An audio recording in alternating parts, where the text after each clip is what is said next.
So, hello, welcome back to the second recording of my day, and today we're going to talk about the MHA, or Mental Health America National.org, I guess, site, and I believe that there are even more great topics covered on here.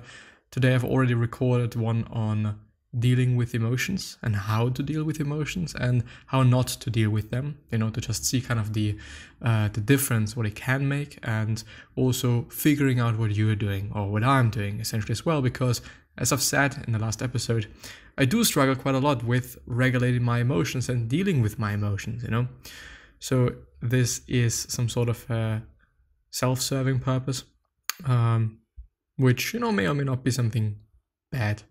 Wouldn't actually consider it to be something bad. Taking a screen means taking a test. I have also thought about that. Taking a live test to show what it is about, what the questions are about, to then see, also because I want to know whether something is going on or not, which of course is not like a diagnosis, as they also pointed out, but it is just a good feedback, I would say, to figure out why or what is going on, if something is going on, if you should be worried, and so on and so forth. I think it is just a really good thing. B4 stage philosophy. Oh, it's about cancer. Actually, the whole mental game when it comes to cancer, this is quite incredible, and there is such a lot of, how should I say, those people that have to deal with cancer and also the mental part of it, essentially as well, it is amazing what they're doing. It really is. This is something that is so mentally demanding. It is just, I do not even find the right words to say how big of a thing this is. Learn more quick facts and statistics, mental health conditions, MHA programs, research and reports, webinars, podcast, blogs. Let's see what the blogs are about. I guess that I've also read this other article in a blog section. 7 ways to support you and your family's mental health when returning to work. I finally got my bipolar disorder under control and then started experiencing uncontrollable movements. Making mental health a centerpiece of the return to school. Help us identify college peer support programs. Celebrating Weber Moore Campbell. Empowering yourself in your community of color, which I think is incredibly important. I don't know, let's see some quick facts and statistics. Because I would argue that more people than anybody thinks and knows are having to deal with, things like depression and in general mental health, problems. So many people, almost everybody, I would say, almost everybody once felt bad about something and once felt like they should be doing something and things are out of order, things are not as they are supposed to be. And I think even if people are doing a pretty great job at it already, this just needs to be talked about even more. And I'm actually pretty fortunate regarding this, and also pretty happy that even more organizations are having hotlines and just articles like these and so on and so forth to just inform people, and inform people that are not from my generation or any other generation that I think is dealing with mental health problems better than some others. Unfortunately, I still kind of see a tendency of elder generations to, deal with these things in a way that I do not necessarily believe is great. But yeah, anyway. General mental health data. Nearly 1 in 5 American adults will have a diagnosable mental health condition in any given year.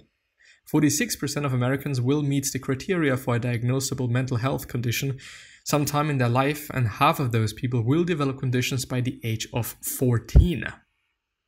Which is insane, by the way, but could just also mean that puberty is indeed something we should not take too lightly. So 46% of Americans, which isn't this like 1 out of 2? Just, exactly kind of half of it, sort of, will meet the criteria for a diagnosable mental health condition sometime in their life. Which might, kind of underline what I said before, like, quite everybody has to deal with something throughout their life. Prevalence by condition overall, number of USLs with mental illnesses, 44 million. Just in the US, by the way. Percent of USLs with mental illness, 18%. Oh, I see. And then we have anxiety, addiction, bipolar disorder, depression, and I don't want to go through all the numbers.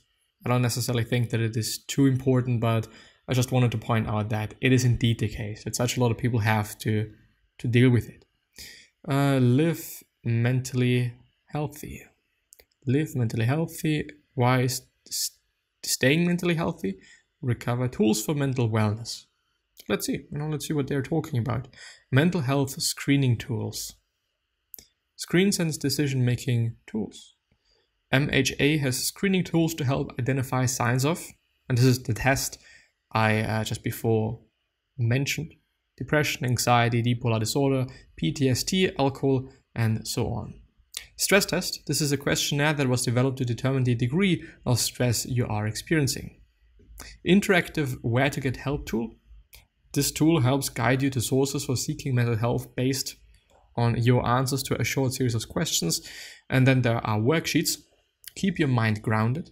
Physical symptoms and feelings tracker. Your mind and body, talking to your doctor about mental health. Feeling self and preparing to share. When change is hard. The following 4 worksheets were developed to accompany the 4 Mind for Body challenge and provide questions to think about as you plan to make changes in favor of a healthier lifestyle. When changing diet is hard, when changing exercise is hard, when changing sleep is hard, when changing stress is hard.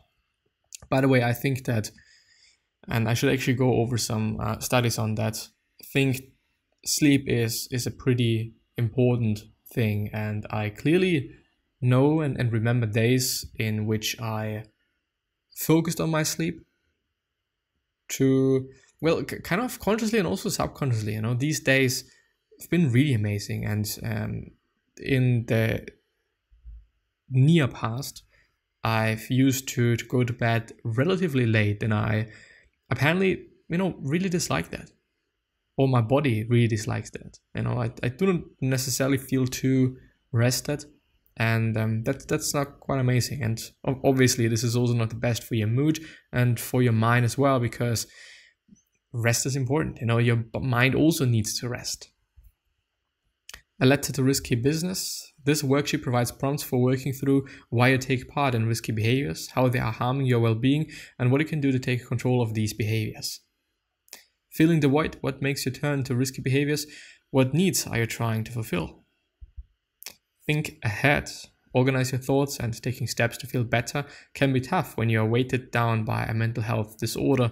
That is why it's important to think ahead. A time when you're feeling well and able, use this worksheet to prepare or plan ahead. Stopping stupid thoughts. What's underneath? The worksheet lays out a 5-step process for challenging cognitive distortions or stupid thoughts. These inaccurate or exaggerated thoughts can be extreme and frequent. As I've been talking about that for quite a while. What is underneath? That's the time to slow down and identify what we really experience. What we are really experiencing can help us feel better and can improve our relationships with others. Really a lot, by the way. The better I feel, the better I can also make other people feel. And this is kind of a goal for me as well. Like, how should I say? Being able to just be there for people whenever they need somebody. And actually also being there with advice and capabilities that can help them. I like to do that. And then I kind of thought about it, and it really struck me, because I felt good thinking about that. I felt good thinking about having a goal of trying to once again become the best I can be for the sake of being better for other people. So just that I'm able to help them. So that just that I'm capable of, and also just having the strength to help them and be there for them. And stopping stupid thoughts, think ahead, filling the void. Actually, want to go through this one. I may be going through all of them, since they're actually also pretty lightweight and small. Let's see. I don't necessarily think that you're able to read that. I can. Yeah. Anyway, feeling the void. And people use drugs or engage in risky behaviors because it helps them fill a void or meet a need that they are not getting somewhere else. The void often leaves people feeling very empty, and feeling empty is hard to cope with. Do you feel empty in a way that makes you want to turn to drugs or risky behaviors? Where does it come from? Maybe an experience or physical health condition? Feelings plus experiences. Fill this box with the feelings, in brackets, emotional and physical, or experiences you have that make you want to turn to drugs and other risky behaviors. Make notes about where you think these feelings are coming from. Or maybe are coming from, since I think very often we don't really know. What is the relationship between the feelings and experiences above and the risky business below? So there, for the podcast listeners, we have two boxes. At first, we have the feelings plus experience boxes, and the one below is the risky business box, which you should fill with the drugs or risky behaviors you engage in to deal with your feelings. New life, new box. How has using the drug or engaging in the risky behavior caused problems in your life? Is that something you want to change? Write it in yes or no and explain why. Fill this box with the things you want your new life to be filled with. These could be new relationships, new experiences, or new skills. Ultimately, you will want to do things that replace the risky behaviors and you used to rely on. The best changes are healthy, but give it the same feeling that risky behaviors can give you. The one risky behavior that I can think about for myself is, as I've also been, talking about it in the last episode, riding my bike in a way that that can lead to quite extreme injuries. I have thought about it, and I don't know if it is if I'm doing it to fill a void. In general, biking for me and doing sports is filling a void. I just feel good doing it, and I do a lot of it just to feel good also, which may or may not be something bad. I don't actually know. This is up to debate, I'd say, but it does make sense to be not conscious, but cautious, yes. To wear helmets, to maybe not take too great of a risk, because obviously I can always fall, I can always have an accident, and, this could also be fatal, if I fall on my head, for example, and I am quite often in places where people are not necessarily going to find me, this is then not that great, chances of me kind of dying, I don't want to say they're high or whatnot, but they are there, and I maybe should be a bit cautious. Why am I doing these things? Well, good question, really good question. What void am I trying to fill? Often it is boredom. Often I just feel bored.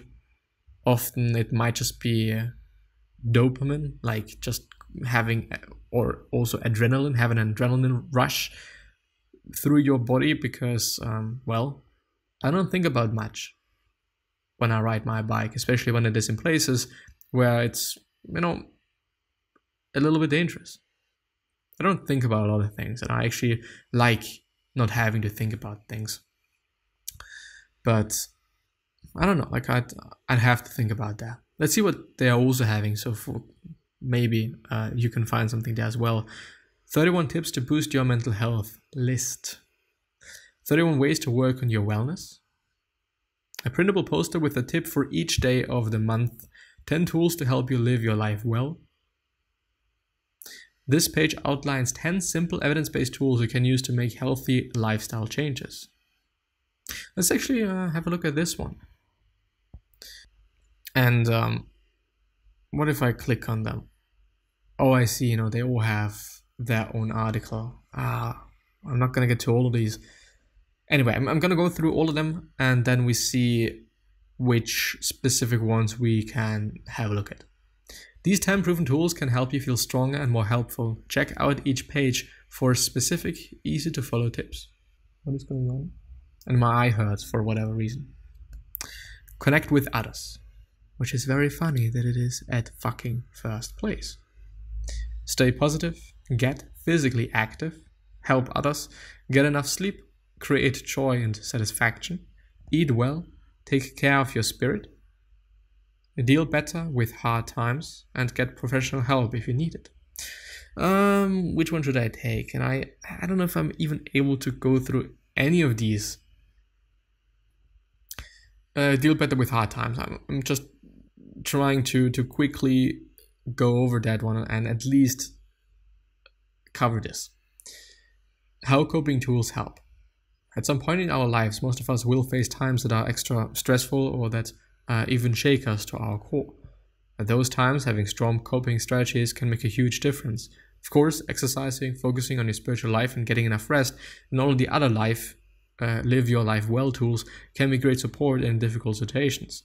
Other techniques can be particularly useful in dealing with tough times. The research shows that people who spend time writing about a difficult event had better health and less depression. Writers' grades even improved, and they found jobs more quickly. People facing stress felt less depressed after problem solving, and people who often focus on the positives in their lives are less upset by difficult memories. Yes, negative thinking is, at my point of view, a very dominant and prominent reason why people's lives are just worse. Period. Ways to deal better, write it out. Did you ever write a nasty email when you felt angry but then deleted it? Chances are you still felt better, though you didn't send it. If you have suffered an upsetting event, writing about it can actually make you feel better. That's in part because writing organizes your thoughts, which makes the experience feel less chaotic. Writing also can offer you an emotional release, insight into yourself, and the feeling that you can file the problem away. Some thoughts to get started writing. Set aside 50 minutes a day for a few days to write about the event and how it made you feel. Don't worry about grammar or artistry, this is just for you. Stick with it. At first, writing about an upsetting experience may be painful, but over time it can help you get past the upset. Keep in mind though that if yours is an especially disturbing event like rape or domestic violence, you might want to do this work with a therapist. Great advice, by the way, because reminding yourself over and over of certain events may actually really be quite harmful. I think this is definitely something that you yourself can decide pretty well. Tackle your problems. If you're dealing with a stressful situation, that don't stew in self-pity or waste energy pointing blame at someone else. That just makes you feel less powerful. Instead, it makes sense to write down the problems involved. On paper, they may seem more manageable than swirling in your head. List as many solutions as possible. For now, silence your internal judge. You can reject opinions later. Assess your list. Try asking yourself how I'd like the situation to end, which options likely will get you there. You can also weigh pros and cons. Accept reasonably good solutions. Research suggests that searching for a perfect option breeds disappointment, because you're probably never going to find it. Once you pick some solutions, break them into reasonable chunks and make a concrete plan. You might set yourself some specific deadlines too. Don't get discouraged. If the first solution you try doesn't pan out, try another one on your list. You can read more problem-solving tips and find a worksheet to get you organized on www.heretohelp.bc.ca/skills/module4. MODULE 4. Like the number, not written out. Shift your thinking. How you think about a problem affects both how much it upsets you and how well you tackle it.